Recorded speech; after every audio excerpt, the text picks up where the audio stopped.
Hi and welcome.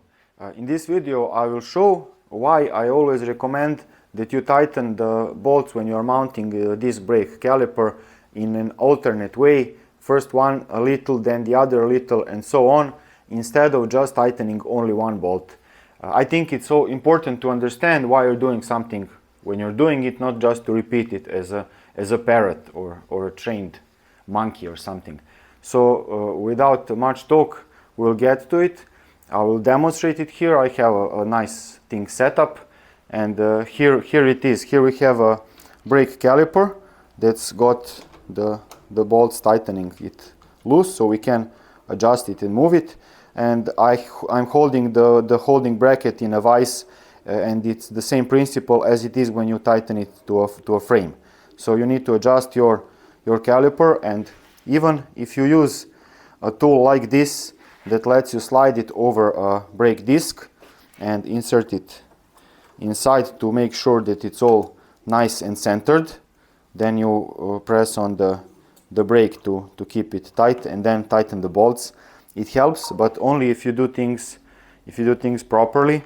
And here I will show what happens when you don't do them properly. So in this case I will tighten only one bolt to a greater torque without tightening them each a little by little. So here I'm tightening it, and watch here moving the other part. Can you see it move? When I loosen it and tighten it, it moves sideways. Now this torque may not be enough to flex your brake disc. So if you're using a tool like this, it might help you even if you're doing things wrong, but it might not, in my experience at least. So this is a bad way to do this, and you can see how much of this bending there is.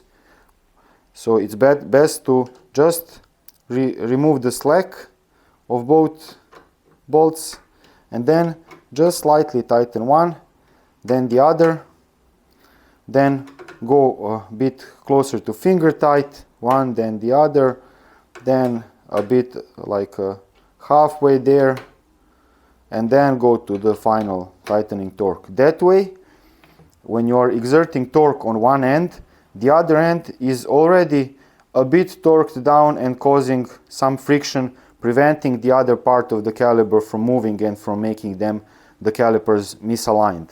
So when you have one thing tightened a bit and then the other, then the torque and the friction that you apply on one end is negated by a similar friction that you've already created on the other end. So that's why it's important to do it gradually on both ends. You cannot do it simultaneously on both ends. It's not very practical, but do it gradually in a few turns and you will have good results. That is the whole video. I hope it helps you, and I hope I explained this properly. You can use the comment section on the BikeGremlin forum for any help or questions or additions, corrections, and so on. I want to thank the good people who support me on Patreon. It means a lot. Thank you very much. It's highly appreciated.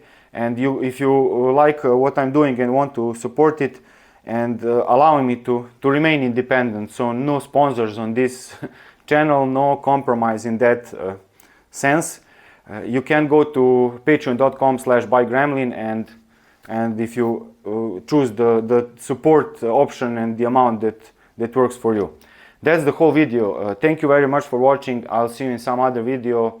Stay cool.